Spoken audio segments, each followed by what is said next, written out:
Assalamualaikum warahmatullahi wabarakatuh. Bismillahirrahmanirrahim. Subhanalladzi asra bi'abdihi laylam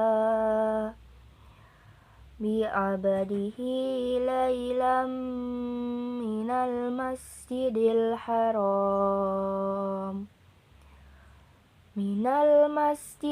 harami ilal masjidil aqsal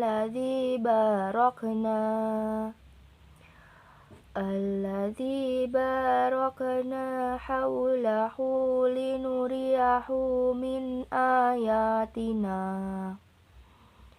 innahu huwas sami'ul basir.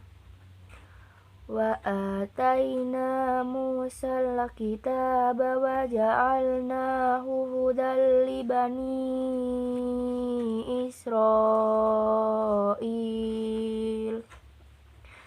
Israila alla tattakhidhu min duni wakila. Sadaqallahul azim. Assalamualaikum warahmatullahi wabarakatuh.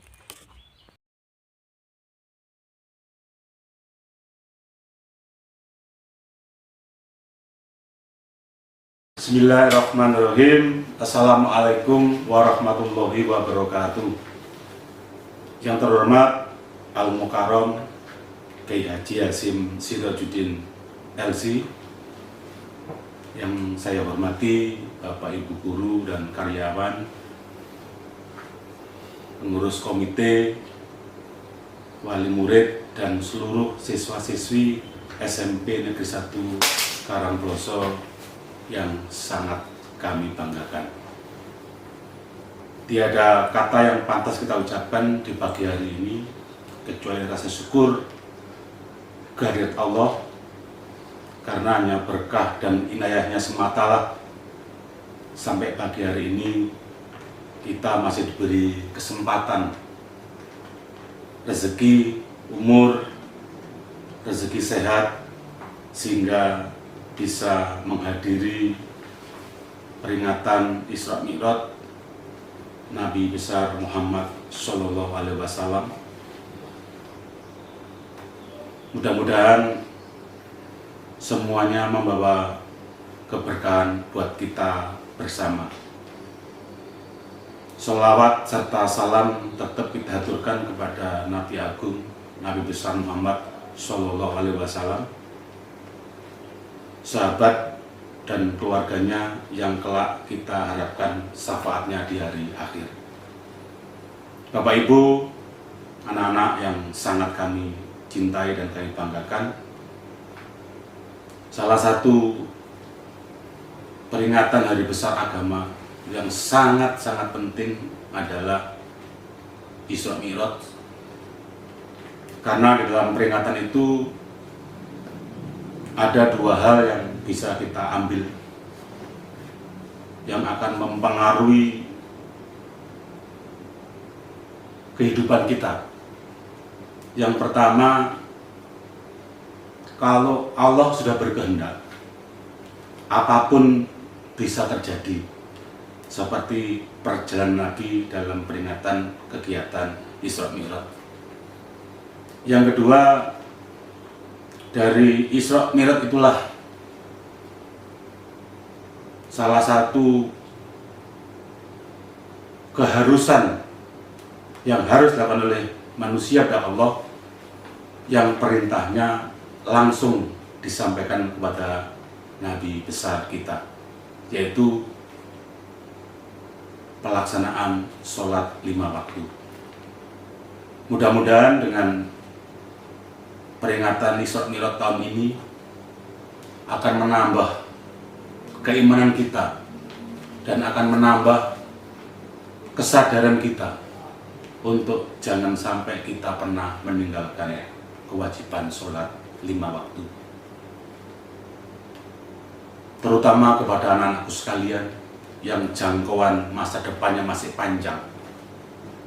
Maka dengan meningkatkan ibadah sholat, mudah-mudahan Allah selalu memberikan kelapangan di dalam mencapai asa dan harapan kalian di masa yang akan datang.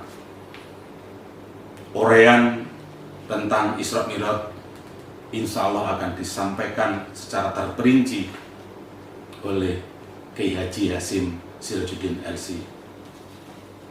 Dalam kesempatan kali ini, izinkan saya atas nama pribadi, atas nama dinas, menyampaikan ucapan terima kasih kepada rekan-rekan tim mata pelajaran pendidikan agama Islam dan tim IT yang di tengah-tengah suasana darurat pandemi masih bisa menyelenggarakan peringatan Isra Mi'raj meskipun secara daring.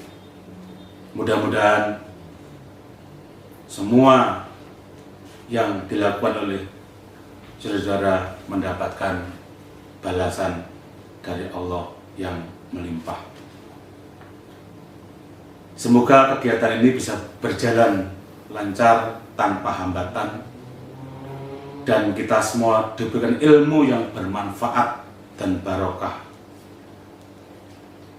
Yang terakhir, izinkan saya sekali lagi mengucapkan terima kasih terutama kepada Al-Muharram Kiai Haji Hasyim Sirajuddin LC yang sudi menyempatkan waktu guna memberikan tausiah kepada kita keluarga besar SMP Negeri 1 Karangploso.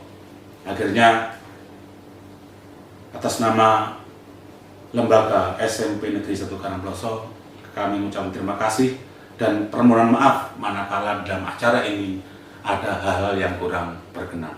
Terima kasih. Wassalamualaikum warahmatullahi wabarakatuh.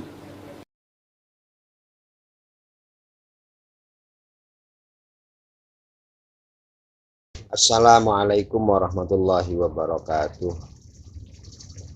Bismillahirrahmanirrahim. Alhamdulillahirabbil alamin wassalatu wassalamu ala asyrofil anbiya wal mursalin wa ala alihi wa sahbihi ajma'in. Wallahu ta'ala a'udzu billahi minasyaitonir rajim.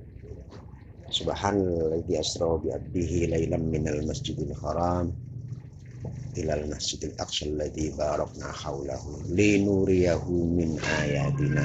Al-ayat. Yang terhormat Bapak Kepala Sekolah SMP Negeri 1 Karangploso, Bapak Dr. Andes Sugiono, jajaran staf perguruan, jajaran TU, para pengurus, juga anak-anakku sekalian, para siswa dan siswi SMP Negeri 1 Karangploso yang saya cintai. Puji syukur kita haturkan kepada Allah Subhanahu wa Ta'ala. Shalawat dan salam kita sanjungkan kepada junjungan kita Nabi Agung yang merupakan guru utama kita semua dalam meniti kehidupan ini, yaitu Kanjeng Nabi kita Muhammad Shallallahu Alaihi Wasallam. Peristiwa Isra Mi'raj, para ulama sepakat bahwa ayat subhanalladzi asra bi'abdihi lailan minal masjidil haram ilal masjidil aqsal ladzi barakna haulahu linuriyahu min ayatina, itu ada dua perjalanan. Yang pertama perjalanan yang disebut dengan Isra, dan yang kedua adalah perjalanan yang disebut dengan Mi'raj. Karena ada linuriyahu, untuk aku tunjukkan, min ayatina, tanda-tanda kekuasaanku. Peristiwa ini terjadi pada tahun 10 setelah kenabian. Jadi setelah Rasulullah diangkat sebagai nabi, sudah berjalan waktu 10 tahun. Belum ada dulu kita menggunakan tahun-tahun seperti sekarang. Ada Masehi, ada Hijriyah, ada tahun Saka dan lain sebagainya. Saat itu cara menghitung tahun dihitung dari peristiwa-peristiwa penting yang saat itu menjadi peristiwa yang istilah sekarang itu viral. Jadi tahun gajah. Memang peristiwa gajah saat itu sesuatu yang viral. Tahun kenabian, diangkatnya nabi itu sesuatu yang penting dan viral. Maka dihitung tahun Hijriah itu pada tahun 10 kenabian. 8 bulan sebelum Kanjeng Nabi hijrah ke Madinah. Yaitu satu peristiwa minal Masjidil Haram ilal Masjidil Aqsa. Dari Masjidil Haram ke Masjidil Aqsa.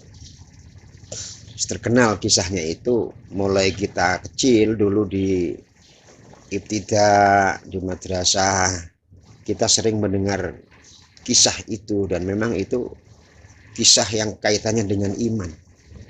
Kalau kita logika, nggak masuk logika. Satu peristiwanya satu malam, tapi pengalaman begitu luas yang dialami oleh Kanjeng Nabi kita Muhammad Shallallahu Alaihi Wasallam. Bayangkan ada satu hadis Aisyah saat itu bahwa peristiwa itu Kanjeng Nabi itu pergi. Kemudian datang lagi, itu masih hangat tempat tidur beliau. Artinya nggak lama. Soal waktu yang mengatur Allah. Bisa jadi waktu di luar sana, di luar alam manusia itu terasa lama, di alam manusia terasa pendek, dan seterusnya. Peristiwa itu banyak. Orang-orang tua kita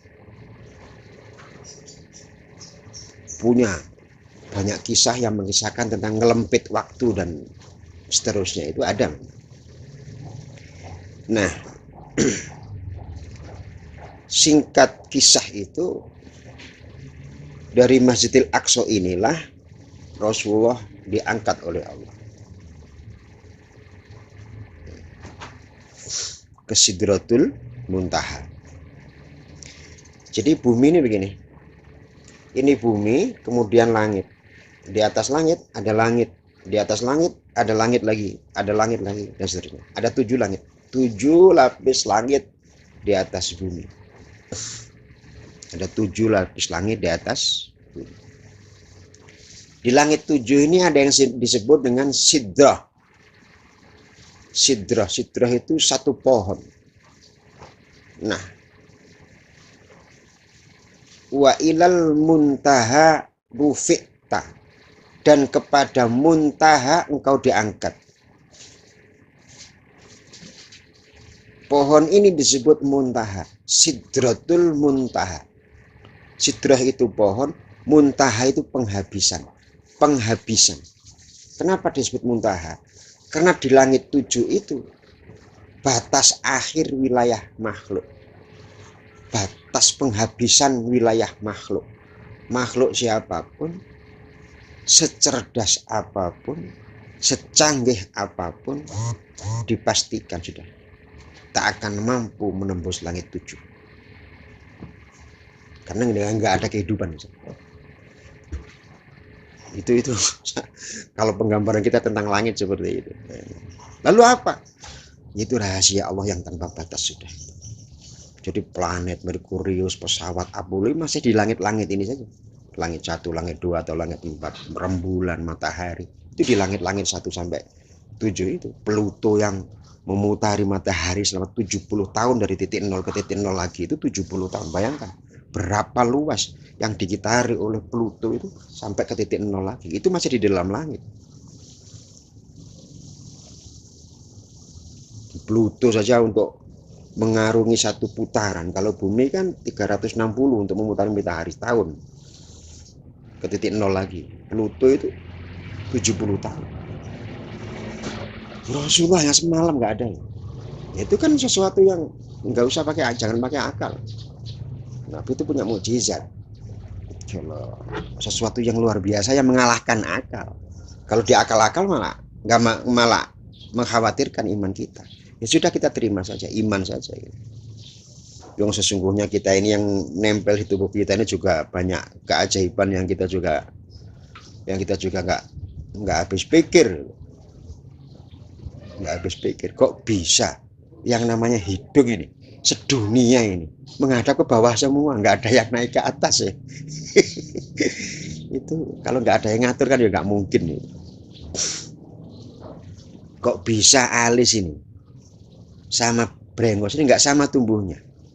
Yang sini bisa gondrong, yang sini bisa gondrong, yang sini bisa gondrong.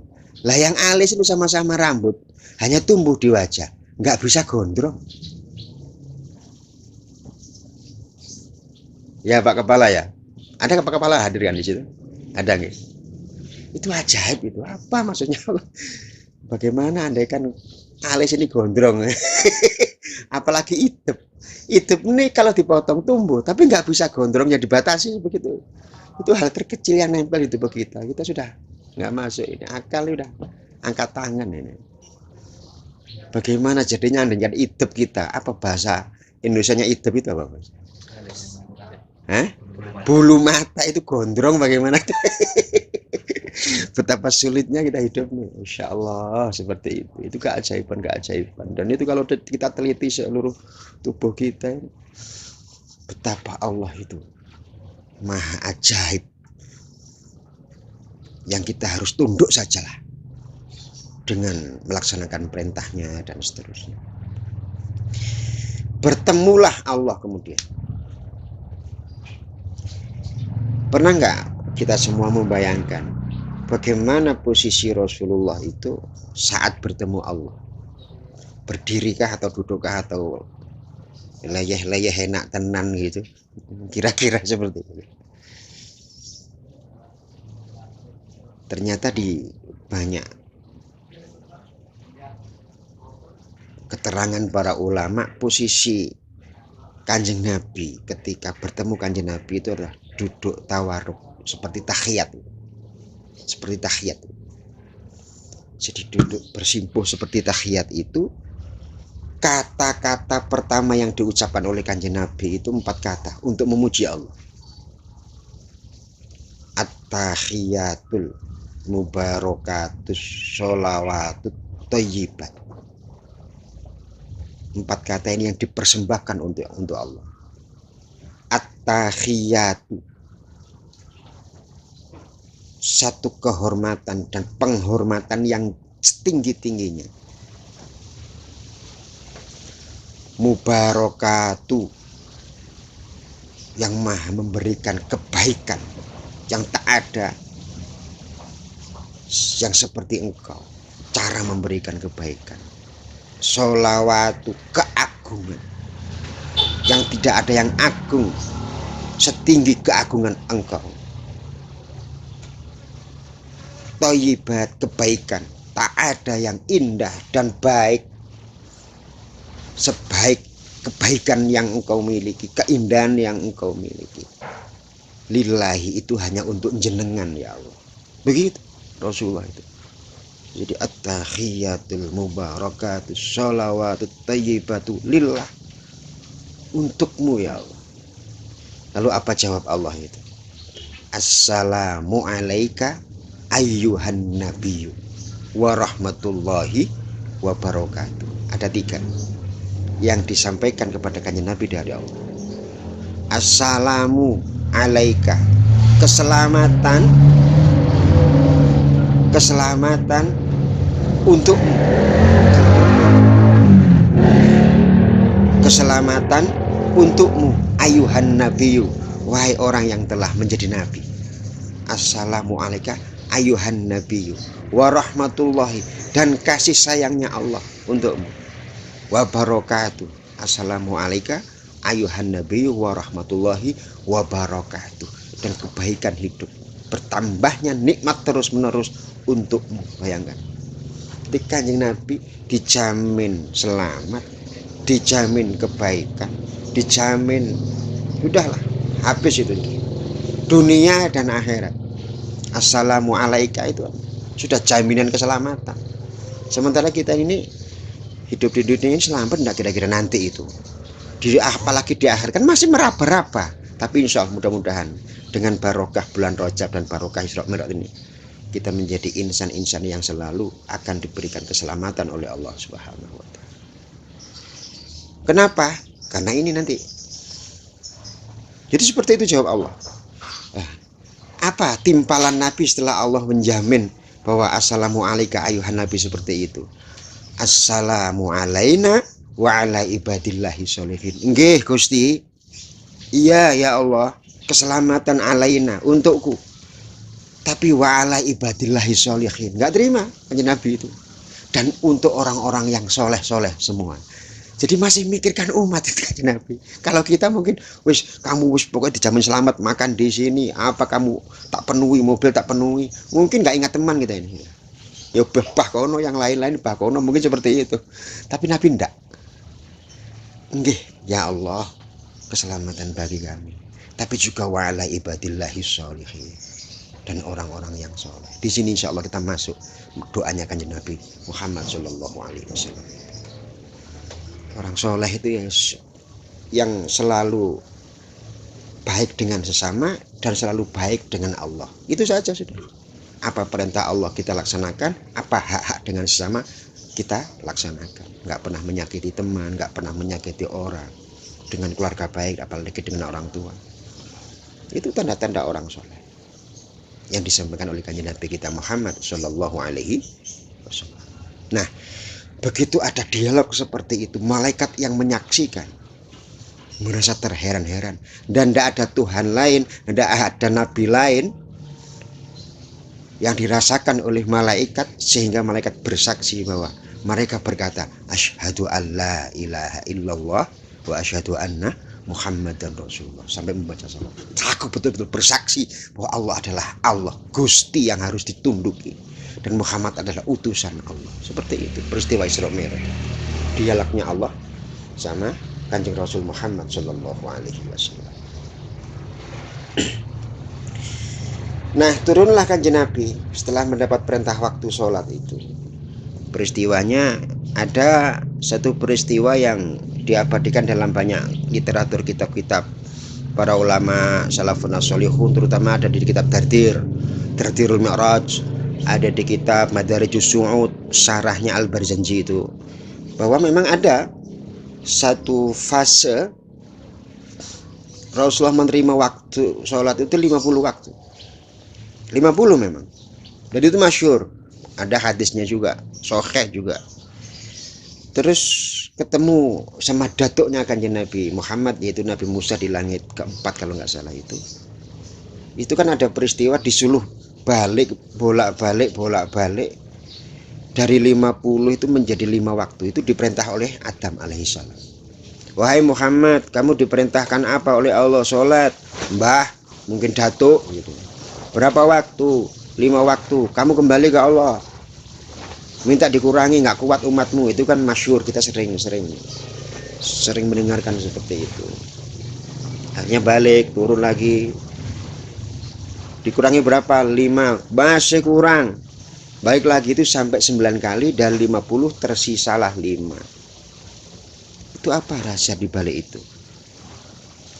Ternyata begitu Kanjeng Nabi bertemu dengan Allah, kemudian turun bertemu untuk pertama kalinya, zada jamaluhu wa zada haibatuhu, bertambahlah keindahan Kanjeng Nabi, ibarat ganteng tambah ganteng, ibarat indah tambah indah, wa haibatuhu, dan kewibawaan Kanjeng Nabi bertambah indah, bertambah wibawa. Itu Kanjeng Nabi setelah bertemu Allah. Sebelumnya para teman-teman guru dan bapak kepala sekolah, sudah adik-adik sekalian,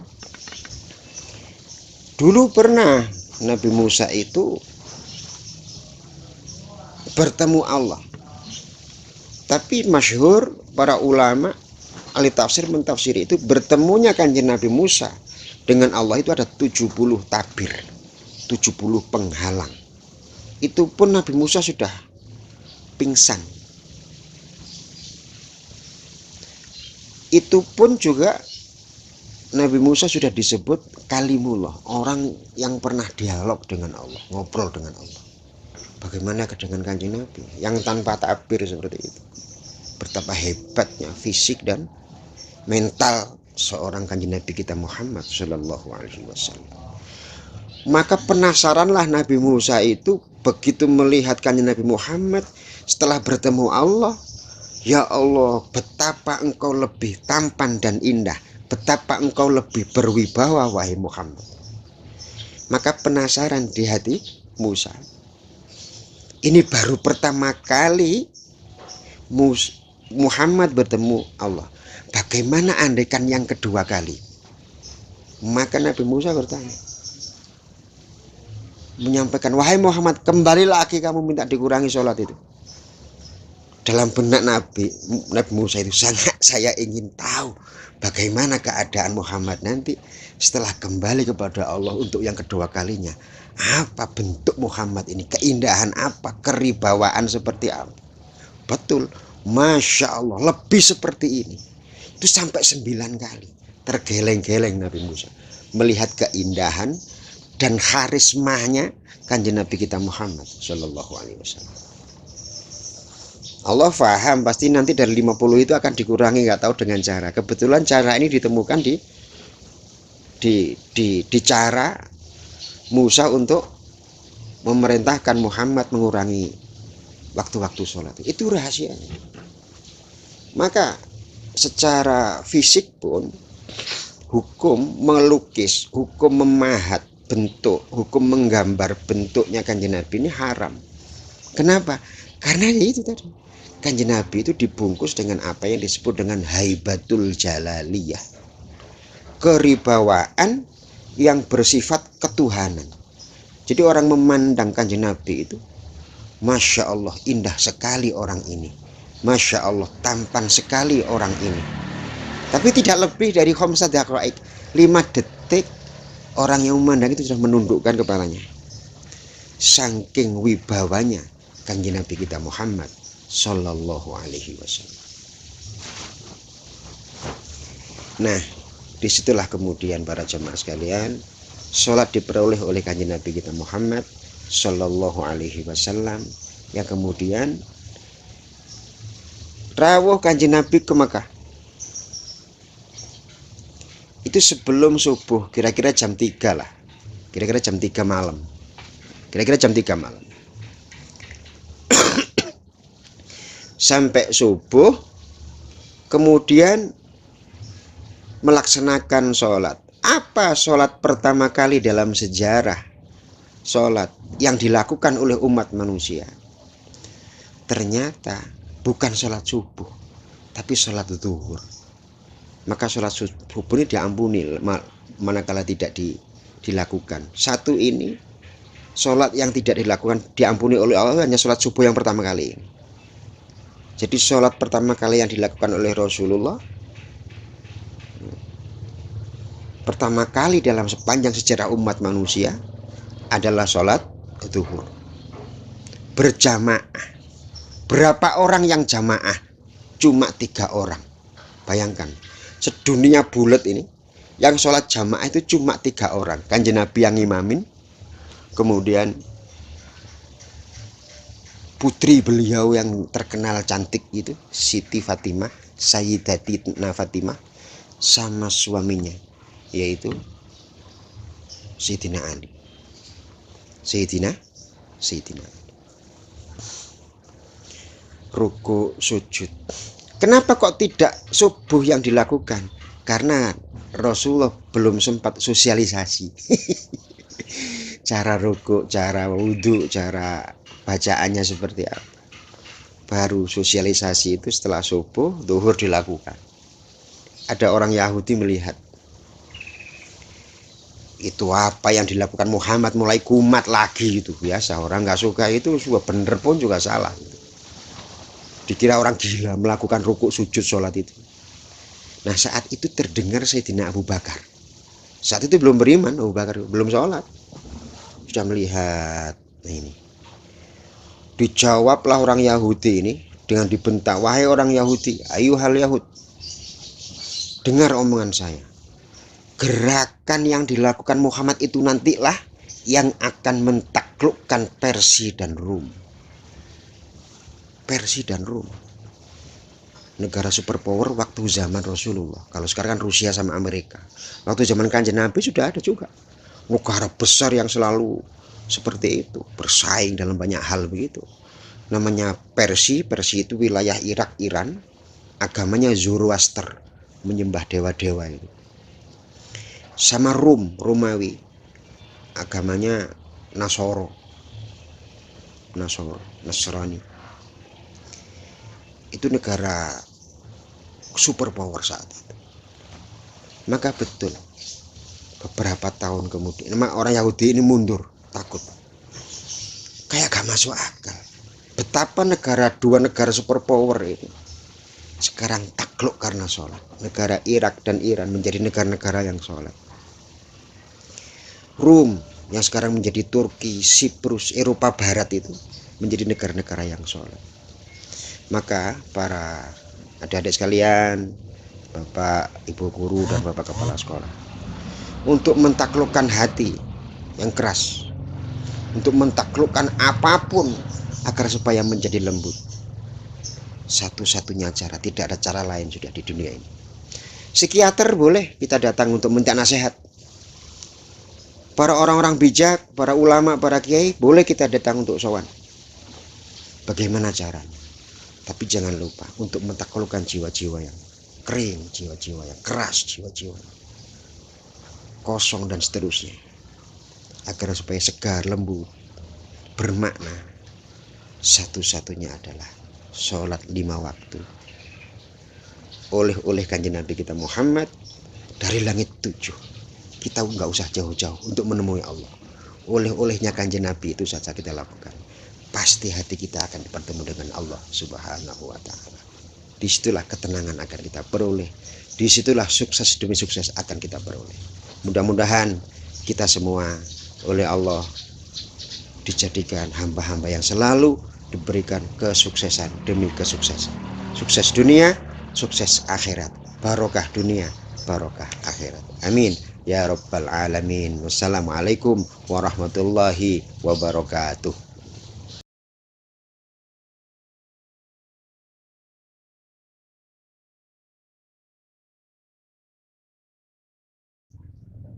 A'udzu billahi minasyaitonir rajim. Bismillahirrahmanirrahim. Allahumma shalli ala sayyidina Muhammadin wa ala ali sayyidina Muhammad.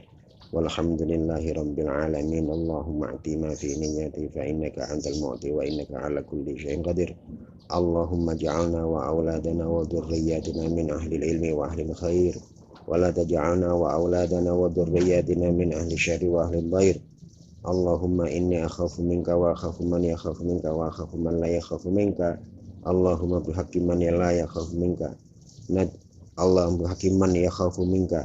Najjina mimman la yakhafu minka. Allahumma sabbitna bil iman wa sabbitna bil islam wa sabbitna bit tauhid bi rahmatika ya arhamar rahimin. Rabbana atina fid dunya hasanah wa fil akhirati hasanah wa qina adzabannar.